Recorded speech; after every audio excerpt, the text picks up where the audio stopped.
தண்ணி எடுத்துக்கங்க.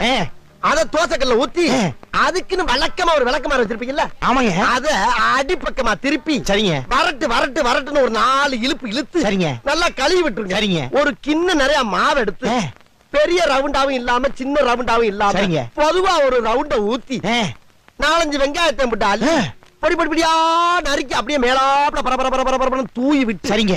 ஒரு நீளமான கேரட் எடுத்து அதையும் பொடி பொடியா நறுக்கி சரிங்க. அப்படியே மேலாப்ல பரபரப்பா தூவி விட்டு சரிங்க. ஒரு 16 கரண்டி நெய் எடுத்து சரிங்க. அதுல 6 கரண்டி நெய்ய உள் சைடு அப்படியே லேசா விளாவி விட்டு சரிங்க. 10 கரண்டி நெய்ய தோசைக்கு வெளி சைடு அப்படியே மேலாப்ல விளாவி விட்டு சரிங்க. இட்லி பொடி இருக்கு பாத்தீங்களா? அத அப்படியே அள்ளி மலை சாரல் மாதிரி அதை மேலாப்ல பரபரன்னு அப்படியே பேய விட்டு சரிங்க. பொத்துனாப்ல அப்படி ஒரு பரட்டு இப்படி ஒரு பரட்டு அப்படி பரட்டி விட்டு அப்படியே ரெட்டி கலர்ல முருக விட்டு அழகா